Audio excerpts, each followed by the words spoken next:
მოგესალმებით კიდევ ერთხელ, ეს არის კომერსანტის თემა და ჩვენი სამშაბათის ტრადიციული რუბრიკა კონკურენცია და მომხმარებლის უფლებების დაცვა. დღესაც ამ რუბრიკის ფარგლებში უნდა ვისაუბროთ ძალიან მნიშვნელოვან თემაზე, რაც უკავშირდება მომხმარებელთა უფლებებს და არსებულ სტატისტიკას, იმ გამოცდილებას, რაც ამ 3 წლის განმავლობაში დაგროვდა. მე შეგახსენებთ, რომ 2022 წლის 1 ნოემბრიდან დაიწყო სააგენტომ განცხადებების მიღება და განხილვა და სწორედ აი ეს პერიოდი გვაინტერესებს, რა გამოცდილება დაგროვდა ამ პერიოდის განმავლობაში და ამ ხნის მანძილზე, მათ შორის როგორი არის მოქალაქეთა მომხმარებლების ცნობიერება, რამდენად გაიზარდა მოკლედ ბოლო პერიოდის განმავლობაში მიმართვიანობის ნაწილიც. ჩვენ სტუმარს წარმოგიდგენთ ნუცა ფუტკარაძე, კონკურენციის და მომხმარებლის დაცვის სააგენტოს მომხმარებლის უფლებების დაცვის დეპარტამენტის წარმომადგენელია ჩვენთან ერთად.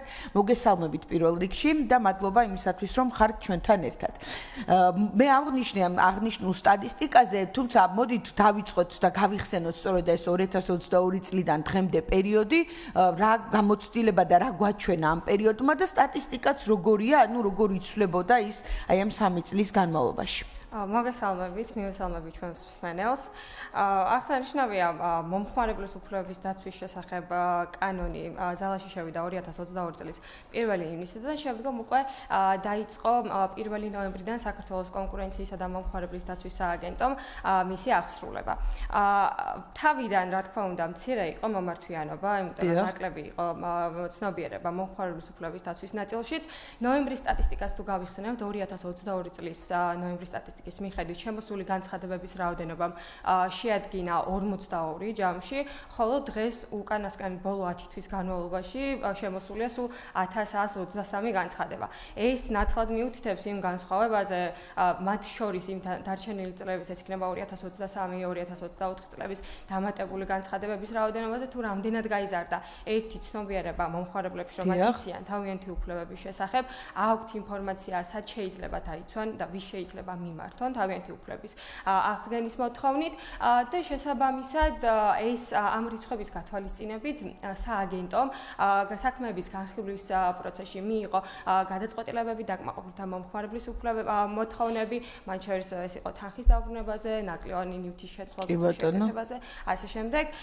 საბოლოოდ სტატისტიკების გათვალისწინებით სააგენტომ ძალიან დიდი გზა განვლო, ძალიან დიდი გამოცდილება დააგროვა. მათ შორის მან ძალიან ბევრი ღონისძიება ჩაატარა მომხმარებლებთან, მათი ცნობიერების ამაღლების კუთხით. მომხმარებლის უფლებების დაცვასთან დაკავშირებით ცნობიერების ამაღლება მხოლოდ მომხმარებლებთან შეხვედრას არ გულისხმობს, რა თქმა უნდა, ეს არის ბიზნესთან შეხვედრაც. მათ შორის მნიშვნელოვანია აღინიშნოს ის, რომ სააგენტო ძალიან აქტიურად ახორციელებს შეხვედრებს სკოლის მოსწავლეებთან, სტუდენტებთან, ჩვეულებრივ მოქალაქეებთან, რომლებიც დაინტერესებული არიან მომხმარებელთა უფლებებით, აინტერესებთ რა უფლებები გააჩნიათ, როგორ შეიძლება დაიცვან თავიანთი დარღვეული უფლებები და ასე შემდეგ. კი ბატონო, დღეს შეგვიძლია ვთქვათ, რომ თუნდაც აი სტატისტიკიდან 42-დან 1400-მდე განაცხადამდე, უფრო მეტმა ადამიანმა იცის, რომ კონკრეტული ხარვეზის შემთხვევაში, რაღაც პრობლემის შემთხვევაში უნდა მიმართოს კონკურენციის სააგენტოს და მეორე მხრივ აი ბიზნესის ჩართულობა ახსენეთ, აქაც კომპანიები უფრო მზაობაში არიან, რომ თუნდაც წამოვიდნენ თანამშრომლობაზე, იმიტომ რომ ჩვენ გქონია საქმეები, სადაც მორიგებით დასრულდა, ხო, სხვადასხვა ასე ვთქვათ, кейსები და შემთხვევები. რა თქმა უნდა, ბიზნესის ცნობიერების ამაღლება მომხმარებლის უფლებების დაცვის კუთხესაც ძალიან მნიშვნელოვანია, ვინაიდან ისინი მეტნაკლებად უფრო გამოთქვავენ მზაობას სააგენტოსთან თანამშრომლობით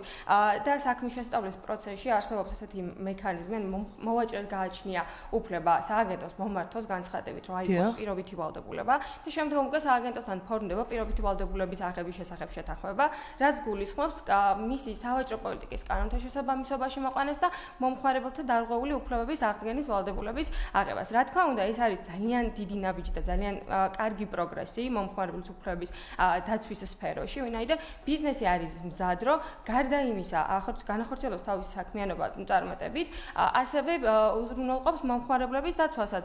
ორიენტირებულია შექმნას ისეთი სავაჭრო პოლიტიკა, რომელიც მომხმარებლებს მიაწოდებს ინფორმაციას მისი უფლებების შესახებ სრულად ნაცვლად და მათ შორის უზრუნველყოს თუ რაიმე ხარვეზი არსებობდა აქამდე აღმოფხვრას და ის მომხმარებელთა დარღვეული უფლებები აღადგინოს. ეს იქნება თანხის დაბრუნების გზით, ნაკლიანობის შეცვალ-შეკეთებით თუ სხვა რაიმე ქმედებით აღადგინოს მოკლედ მომხმარებელთა დარღვეული უფლებები. კი ბატონო, აი ჩვენ სტატისტიკაზე, როდესაც ვსაუბრობთ, ხოლმე ძირითადი ნაწილი მაინც თბილისიდან ფიქსირდება. რამდენად ფიქრობ და რამდენად არის ასევე გეგმაში, აი თქვენ ახსენეთ სხვადასხვა კამპანიები, რომ რეგიონებში უფრო თქვათ ცნობიერების გაიზარდოს იმ კუთხით, რომ აქედანაც წამოვიდეს თქვათ მეტი აქტიურობა განაცხადების კუთხით. რა თქმა უნდა, ნამდვილად თბილისი არის პირველ ადგილზე მომართვიანობის კუთხით, მაგრამ სააგენტო აქტიურად მუშაობს რეგიონებთანაც, ვინაიდან ტარდება შეხვედრები რეგიონის მოსახლეობასთან, სკოლის მოსწავლეებთან, აქტიურად ვართ ჩართული, თუნდაც ნებისმიერი კუთხით მივაწოდოთ ინფორმაცია მომხმარებლებს, ეს იქნება უბრალოდ სატელეფონო კომუნიკაციით, ჩვენთან წერილობითი მომართვის საფუძველზე კითხვით თუ უბრალოდ განცხადებაში არსებული სიტუაციის განმარტებით და ასე შემდეგ. ეს სააგენტოს ერთ-ერთი, ასე ვთქვათ, ერთ-ერთი მნიშვნელოვანი ამოცანაც არის, რომ მაქსიმალურად რეგიონებში გავრცელდეს ინფორმაცია მომხმარებლის უფლებების შესახებ, მიეწოდოთ მათ ინფორმაცია, რა უფლებები გააჩნიათ, როგორ შეიძლება დაიცვან თავი, რას უნდა მიაქციონ ყურადღება სამომხმარებლო ურთიერთობაში, რომ მაქსიმალურად პრევენცირებული იქნას შემდგომ უკვე და თავიდან იქნას აცილებული მომხმარებელთა უფლებების დარღვევის ფაქტები. კი ბატონო, აი სტატისტიკაც ალბათ და თქვენ ახსენეთ, რომ თავდაპირველად ალბათ სანამ ნაკლები იყო ეს ცნობადობის ნაწილი, მომართვიანობაც ნაკლები იყო, თუმცა ალბათ აი ამ სამწლიანმა გამოცდილება მათ შორის წარმატებით გადაჭრილ საქმეებთან მიმართებით, ეს იქნება მორიგება თუ სხვა ტიპის იყო რამდენიმე გახმაურებული საქმეც, ხომ ცნობილ კომპანიებთან მიმართებით, ალბათ ამანაც აჩვენა მოქალაქეებს, რომ აი ეს მიმართვიანობა უბრალოდ ეს ფურცელზე არ რჩება და აუცილებლად ამ ყველაფერს აქვს მსვლელობა, ხომ? ანუ როგორ შეაფასებთ თვლიანობაში ამ საქმეებზე, განაცხადებზე მუშაობის პროცესს? რა თქმა უნდა, უმეტეს შემთხვევაში, როდესაც მომხმარებლის უფლების დარღვევის ფაქტი დადასტურდება, რა თქმა უნდა, ყოფილდება მომხმარებლის მოთხოვნაც, ну ეს შეიძლება იყოს ნებისმიერი, რაც რა თქმა უნდა კანონმდებლობიდან გამომდინარეობს, თანხის დაბრუნება, ნივთის შეცვალ-შეკეთება, უსამართლო კომერციული საქმიანობის აკრძალვა და ასე შემდეგ, რასაც კანონმდებლობა გვაძლევს. იმ შემთხვევაში, რა თქმა უნდა, ბევრი გადაწყვეტილება არის სააგენტოს მიერ მიღებული და უკანასკნელი 10 თვის სტატისტიკასაც თუ ვითვალისწინებთ, სააგენტომ 145 დარღვევის დადასტურების გადაწყვეტილება მიიღო. აქედან, რა თქმა უნდა, უმეტესი ნაწილი შესრულდა, მაგრამ არის ისეთი შემთხვევები, როდესაც არასრულებს მოვაჭრე სააგენტოს მიერ დაკისრებულ ვალდებულებას, რაც შემდგომ უკვე ჯარიმის დაკისრებით სრულდება. საბოლოოდ რომ შევაჯამოთ, ეს არ არის უბრალოდ ფურცელზე დაწერილი და ფურცელზე მიმდინარე პროცესი. აქ აქტიურად, რეალურად მიმდინარეობს საქმის შესწავლა, შედეგის დადება, მომხმარებლის დაკმაყოფილება და საბოლოოდ ვიღებთ შედეგს, რომ მომხმარებლის უფლება, რომელიც დაირღვა მოვაჭრის მიერ, იქნება აღდგენილი და მომხმარებელი იქნება დაკმაყოფილებული. კი ბატონო, და ეს შემთხვევა დარღვევის დროს კონკრეტული მომხმარებლით არ შემოიფარგლება, თუ არის დარღვევა მოვაჭრეს კონკრეტულ, ასე ვთქვათ, მეწარმეს აქვს ვალდებულება, რომ სამომავლოდაც ეს პრაქტიკა დანერგოს, ხომ, როგორც მე ვიცი? რა თქმა უნდა, კანონი მიემართება ჯგუფის ინტერესს. ეს არის მნიშვნელოვანი ფაქტორი. მხოლოდ ერთი მომხმარებლის უფლების აღდგენა არ ნიშნავს, რომ მოვაჭრე თავისუფალია სხვა მომხმარებლების უფლებების აღდგენისაგან. რა თქმა უნდა, თუ მან დაარღვია სხვა მომხმარებლის უფლებებიც, რომლებსაც უბრალოდ სააგენტოსთვის არ მოუმართავს, მაგრამ ასეთი ფაქტი არსებობს, ამ შემთხვევაში მოვაჭრეს ეკისრება ვალდებულება და აღადგინოს იმ მომხმარებელთა დარღვეული უფლებებით, რომლებიც მის მიერ კანონის დარღვევის პროცესში, ასე ვთქვათ, იმ მომხმარებელთა დარღვეული უფლებები, რომელთაც ზიანი მიადგათ კანონდარღვევის პროცესში.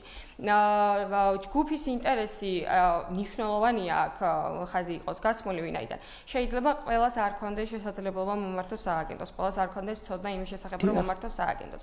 როდესაც ერთი განცხადების საფუძველზეც თუნდაც იღებს სააგენტო გადაწყვეტილებას და ის უკვე მასობრივად სააგენტოს ოფიციალურ ვებგვერდზეც ქვეყნება, ასევე შეიძლება იყოს ისეთი გახმაურებული საქმეები, რომელიც აქამდე პრაქტიკაში გქონია, მომხმარებელმა მიიღოს ეს ინფორმაცია, რომ შეიძლება მისი უფლებაც იყოს დარღვეული და ამის შემდგომ რა თქმა უნდა გაიგოს და გაიაზროს მისი უფლებების შესახებ, მისი მოთხოვნის წარმოშობის შესახებ და შემდგომ უკვე ან მომართოს ისრებს სააგენტოს მოთხოვნის დაკმაყოფილების უფლების აღდგენის მოთხოვნით ან მიმართოს პირდაპირ მოვაჭრეს.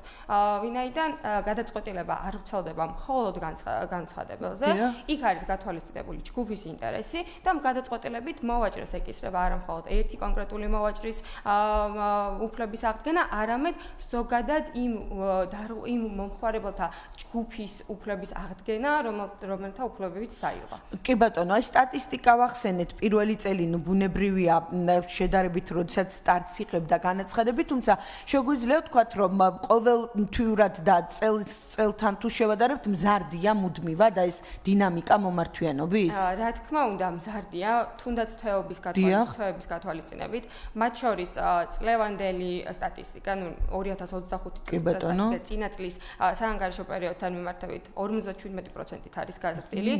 ესეც კი ძალიან დიდ ციფრთან ასოცირდება, ვინაიდან ჩანს, რომ შედეგი გამოიღოს სააგენტოს მიერ განხორციელებულმა აღონიზებებმა ცნობიერების ან ამაღლების კუთხით და უფრო მეტად მიეცა, ასე ვთქვათ, შესაძლებლობა მომხმარებლებს გაიგონ თავიანთი უფლებების შესახებ, მომართონ სააგენტოს, შეძლონ თავიანთი დარღვეული უფლებების აღდგენა ან უბრალოდ უფლებების დაცვა. კი ბატონო, რამდენად მნიშვნელოვანია საერთაშორისო გამოცდილების გაზიარებაც სააგენტოსთვის? ჩვენ ვიცით, რომ სულ რამდენიმე დღეში იქნება მომხმარებელთა უფლებებთან დაკავშირებით კონფერენცია, სადაც მათ შორის ამ თემებზე იქნება პანელური დისკუსიები და საუბრები, თუმცა გარდა იმისა, რომ ადგილზეც ვთქვათ რაღაც გამოცდილებებს ვიძენთ, აი საერთაშორისო პრაქტიკას რამდენად ითვალისწინებს სააგენტო? რა თქმა უნდა, ევროკავშირის კანონმდებლობა და ევროკავშირის პრაქტიკა არის ძალიან მნიშვნელოვანი იმისთვის, რომ სააგენტომ გაიაზროს, გაიგოს, გაითვალისწინოს ის როგორც საუკეთესო პრაქტიკა.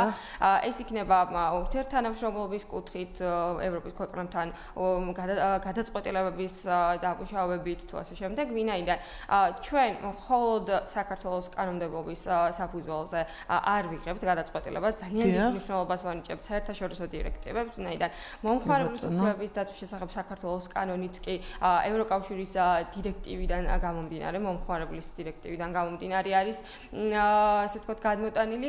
იქ დირექტივები გვაძლევენ, მათ შორის გაიდლაინებით, გვაძლევენ მითითებებს, განმარტებებს იმის შესახებ, თუ როგორ შეიძლება ვიმოქმედოთ კონკრეტულ შემთხვევებში, რა შეიძლება დაიდენტიფიცირდეს როგორც მომხმარებლის უფლების დარღვევის ფაქტი.